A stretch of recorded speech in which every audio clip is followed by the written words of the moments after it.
This week's edition of NJBIA's Minding Your Business is brought to you in part by AT&T, helping family, friends, and neighbors connect in meaningful ways every day. From the first phone call 140 years ago to mobile video streaming today, AT&T innovates to improve lives. And by New Jersey Business Magazine, providing the critical information needs for New Jersey's business community for more than 65 years.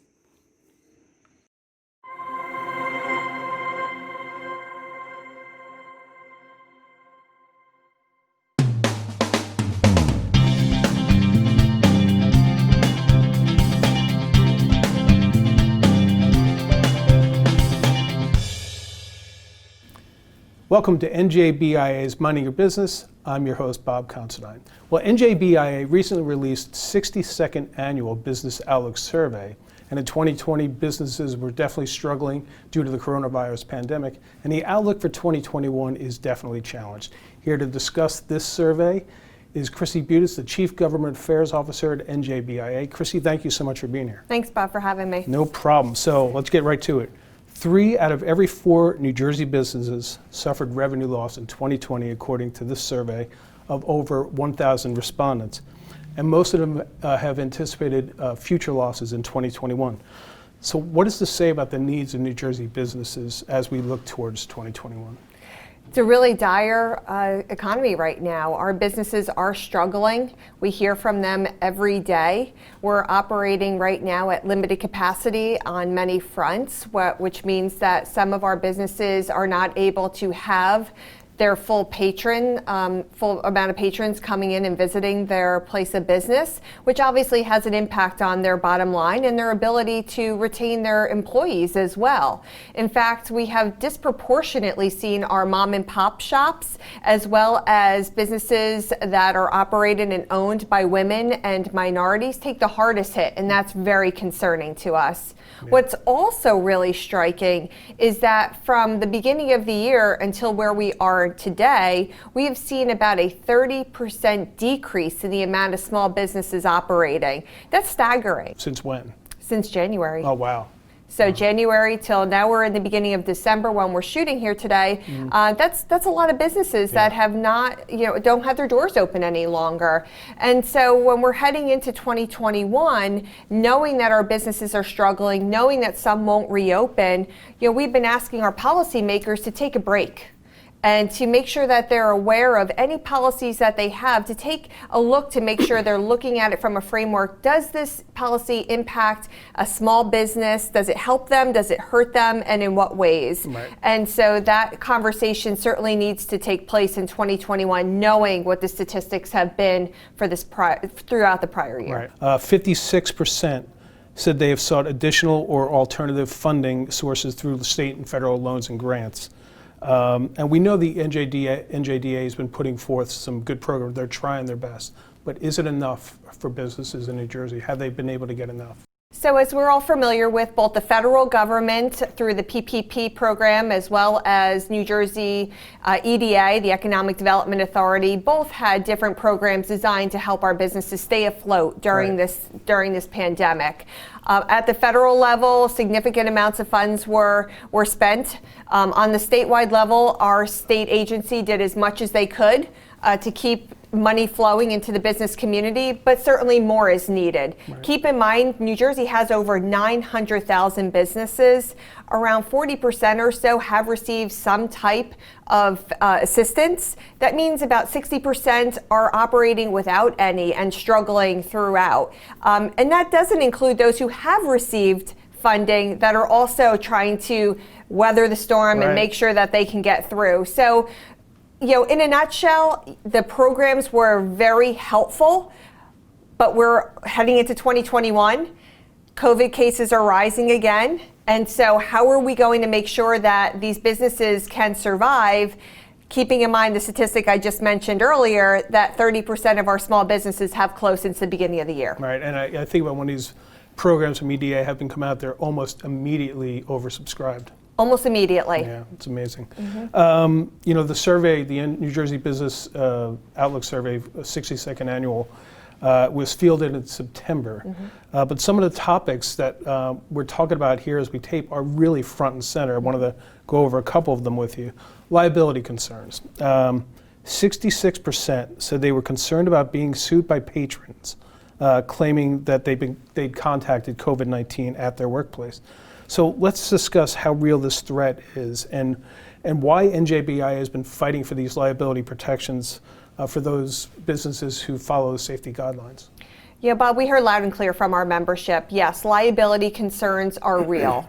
And so we have legislation that's been introduced in both the Senate and the Assembly in New Jersey. And I know our viewers are probably also aware this is a major topic of discussion on the federal level. Absolutely. And New Jersey, NJBIA, as well as our New Jersey Business Coalition, have been advocating to have a remedy for these meritless lawsuits, essentially, is what we're concerned about. So with businesses being open right now, our concern is that someone can come into a place of business, a nonprofit organization, K through 12 institution, even our higher ed community, and say that I contracted COVID-19 here, and then try to bring a lawsuit against that place of business. Right. Our concern is not that, will we win or lose necessarily, but even bringing that case, the business owner or the institution is then going to be required to hire counsel. Absolutely. And to go through this arduous process. And so we're trying to avoid that.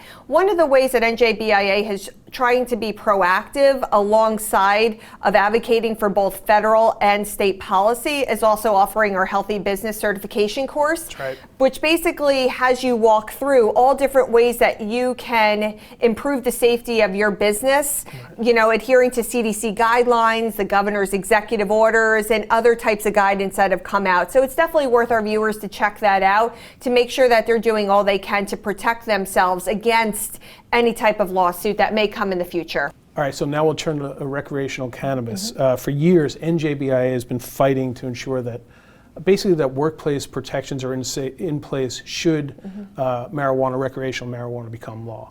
Wanted to run one data point from the Business Outlook survey to you.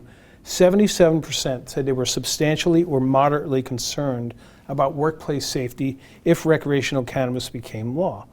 So where are we at on this as we sit here today in late December? We've heard from a lot of our members that this is a top concern of theirs. Right. They don't want to put their business, their employees, their patrons at risk of somebody being on site and being under the influence and potentially putting someone else's life in harm's way. And so NJBIA has been at the forefront of working with our policymakers to ensure that there are workplace safety provisions in the legislation. It is currently being debated in the legislature as we speak right now. And so we're going to keep on making sure that the workplace is part of this conversation, right. And rightfully so. Yeah, and part of it is, I think there was something about, businesses hiring or training people to determine whether people are under the influence or not, which seems to me would be an added expense for business anyway. Yeah, currently the legislation has had several iterations. Right. One of the latest versions that we've seen has been requiring the use of drug recognition experts, right. Commonly referred to as DREs. Right. And we want to make sure that these DREs are not mandatory for a business to hire, again, because of an added expense.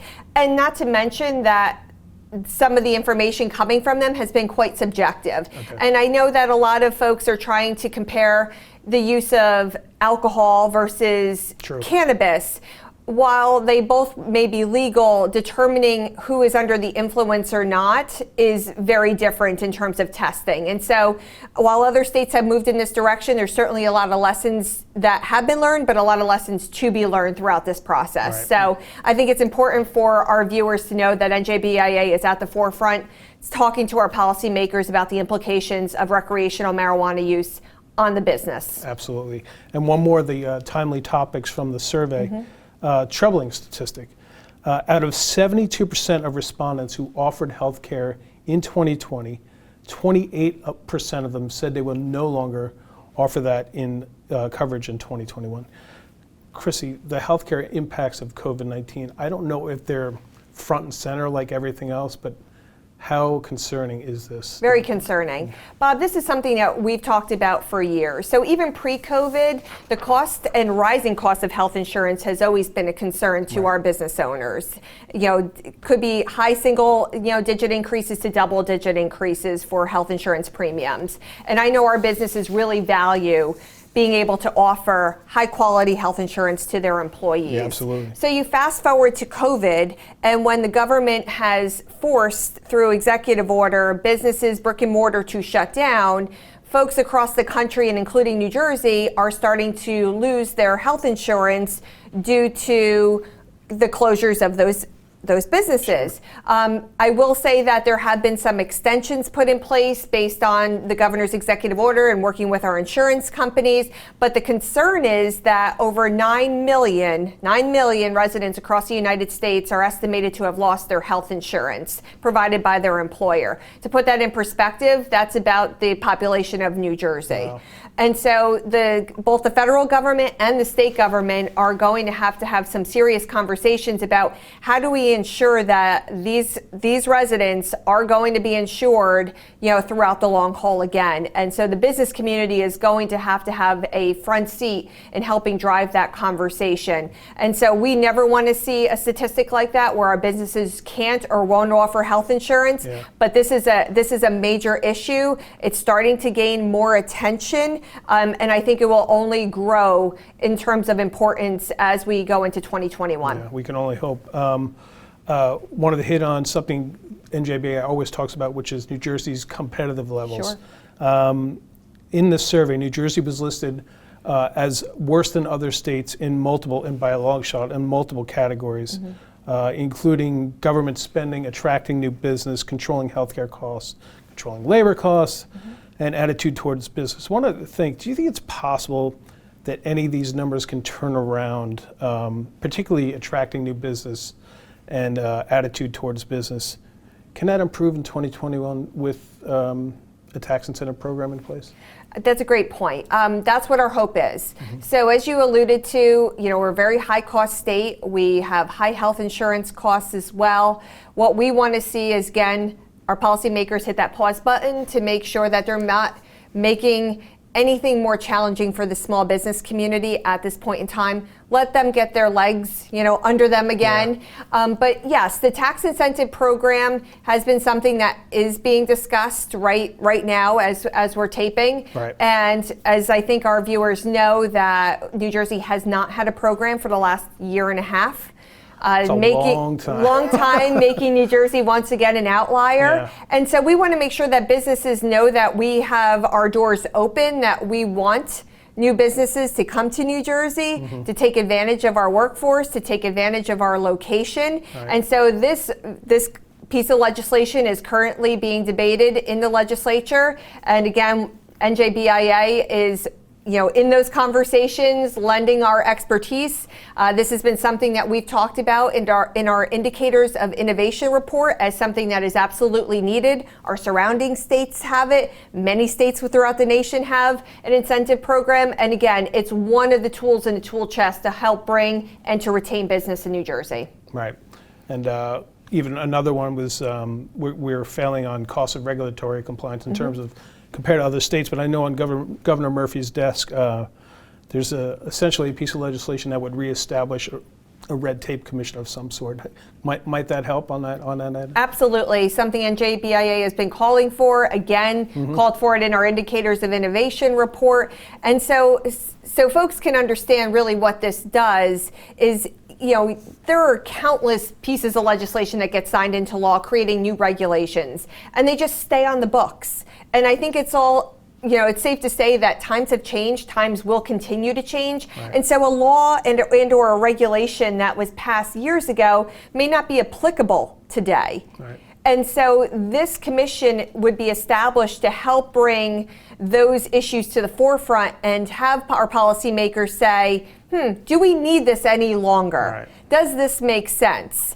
And so, and if it doesn't, to help revise it so that you're, again, peeling back that red tape so that a business, our government can work more seamlessly together. All right. Well, You say times change. Hopefully they do change for the better in 2021. Chrissy Budus, Chief Government Affairs Officer at NJBIA, thank you so much for being here. Thanks for having me, Bob. All right, and we'll be back right after this. These days, it's anything but business as usual. That's why working together is more important than ever. AT&T is committed to keeping you connected so you can keep your patients cared for, your customers served, your students inspired, and your employees closer than ever. Our network is resilient. Our people are strong. Our job is to keep your business connected. It's what we've always done. It's what we'll always do. Next on Minding Your Business, we take a look at First Steps Financial, an accounting, bookkeeping, and consulting firm, so those are your ABCs. And joining us today from First Step Financial is its owner, Alisa McCabe. Alisa, thank you so much for being here. Hi, Bob. Thanks for having me. No problem. So tell us about First Steps Financial, when you got the company started and why you got it started. Well, we started about 10 years ago, and it was born of an idea that actually happened because my husband had started his company, and I was doing the bookkeeping for it. And I realized that this was a real need for small businesses, that a small business owner starts a company because they have a passion for something, doing electrical work, but they don't necessarily have a passion for invoicing clients or understanding the whole accounting side of it, and I happen to love it. So I started doing that about 10 years ago by myself, and I realized that I got to the point where I would need, if I was going to grow, I was going to need to hire people. And so it just grew from there. Right, and so when your clients come to you after all this time, is it more about trying to clean their books, or are they looking more to in an advisory role? So it will usually start as a cleanup job. And so what happens is we take a look at their books and we, clean up whatever needs to be done. But then once they have clean books, it turns into advisory because they finally can see their numbers and they understand what's going on in their reporting and in their financials. And then we can have that conversation about, okay, so what are the next steps to make for your company to make them successful? Right, I can almost imagine these companies when they come to you, maybe they're even a little bit sheepish about what to show you in terms of their books because they're focused on running their business and everything else that comes with it. Do you get that a lot? Yes, you hit the nail on the head. A lot of business owners, because they're usually very smart and very motivated individuals, are embarrassed that this is something that they don't do really well. And we constantly are reassuring them that you can't be an expert at everything. So, don't be ashamed of it. And they always think it's the worst thing we've ever seen, and that is truly not the case. We actually have to laugh because they come in and they think it's terrible, and it's really not. I'm thinking of Average Joe's in Dodgeball. They had... they could never be that bad, right? No, and even if it was, it's easier for us to clean it up than to have them try and figure everything out. Conversely, do you ever have companies that already have their own bookkeeper and you kind of have to let them know you're here to help and work as a partnership? Yes, that is another service that we provide, and it's one that works really well. A lot of times a company will have someone who's in the office who's doing the bookkeeping and is maintaining relationship with clients and other people in the office, and we come in and we oversee that person because that person may not be an accounting expert, and we come in and we partner with them. It is something that they know they can go to us at any time and ask us any questions, and we will come in as the controller or the CFO to help that and support that person and also support the owner of the company. And what about helping these businesses with an end game in terms of, hey, they might already be in place for a long time and they see the end of the road, like maybe 5 years they want to be able to sell their business. Do you help them with that too? And what's the best advice you can give to them? So that's definitely part of our services. And actually, we do the service for everyone, whether your end game is to sell it or not. We come in and we assess how the processes are done in the back office, and we provide a roadmap of how to do it better, more efficiently, which certainly helps with cash flow. But the other part of it too is that we document these things so that you have a process in place and it's documented. And in the end, when you do have that end game, if you want to sell your business, it can be a turnkey operation where you have all of these processes in place and someone can just step right in and start running your company. And it also helps the business owner if the business owner ever wants to take any time off. So if the business owner wants to, say, go on vacation for 2 weeks, you can do that. And all the processes are there and your team can step in and take care of it. All right, very good. All right, so we've established everything that First Steps Financial does. I did want to ask you about 2020. This has obviously been such a challenging year for business this year. How has that manifested itself for your company in terms of needing to help businesses on the fly? They've had to adapt. I'm assuming you guys have had to adapt quickly as well for them. It's been an interesting year for everyone. We have over 100 clients, and so working with them and talking with them about what happened. When it first happened, it was shocking to everybody, and everybody was trying to pivot to figure out what was the next, how are they going to survive this next move in their business life.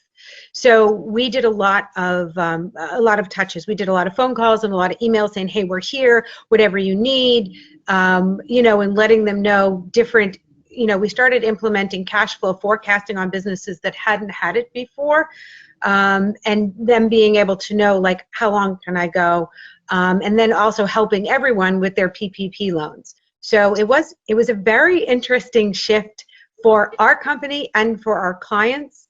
But we seemed to work better together, and because I think we collaborate with our business owners so often, we don't have any of our clients who really went down. I mean, they struggled for a month or two, but all of them have recovered at this point. Oh, that's great. Do you have a lot of professional and business services clients? Yes, that's the majority of our clients are service-based. We have some e-commerce, which e-commerce went through the roof. But we have a lot of service-based professionals that we support. And because those services are reliant on other businesses a lot of times, did you find that some of them were struggling? We did. We had anybody that relied on it was more of a manufacturing source would be an issue. We had a client that sells PPE equipment, and so they had a shipment coming in from China. It was supposed to arrive at the beginning of March, and it didn't arrive until September. Oh, wow. Bit of an issue there. Yeah. But yes, they did. A lot of them did struggle, but having that cash flow forecast really helped them know when to make decisions about money and loans and what they needed to do to stay afloat. Right, and we'll get into cash flow in just a bit, but I did want to know, conversely, have there been any businesses during the pandemic or industries you found that have actually flourished? There have. We've been lucky to experience our own business flourish during this time, and surprisingly, marketing firms. We have a couple of marketing firms that they exceeded what their budget was for this year for income, and we actually mid-year had to create a whole new budget because, and it was it was surprising to me. I expected IT to do well, some service-based e-commerce definitely. But I really was surprised at marketing, and they did extremely well. Yeah, I guess some of those businesses need to kickstart what they're about. There's kind of this trough, and now they need to get it back up in terms of messaging what they do, correct? Yeah. I think they may have changed their position, and they had to get the message out there. Got it. So we're here as we tape this at the end of 2020. What should small businesses be looking at in terms of preparing for the end of the year? Well, it's a perfect time to take a look at your reporting. And even if you have someone who is doing your bookkeeping, you as the owner or the controller or the CFO, it's a perfect time to take a look at your profit and loss in your balance sheet And even if you don't know much, even if you are the owner and it's not your forte, take a look and see if there's any negative numbers, because you shouldn't see any negative numbers on your profit and loss and your balance sheet. There's only certain times when you should see it, but it's something to look at. You should also be reviewing who you paid this previous year and looking at making sure that everything that you paid for has a person's name or a company name in it. And those are just some things. One of the biggest things that you can do for year end is reach out to your tax planner. Whoever your tax planner is, reach out to them and make sure you get an appointment. There have been some big changes, especially in New Jersey, where if you're a pass-through entity, that you can pay your taxes before the end of the year, and it's called NJBIA. And it's a perfect opportunity to take advantage of a tax break that is being allowed for small business owners. So see a tax planner. Alisa, I just wanted to, in wrapping up here, I just want to go back to your business as we started at the top with it. You know, one of the things we've learned in 2020 is many more companies are working remotely.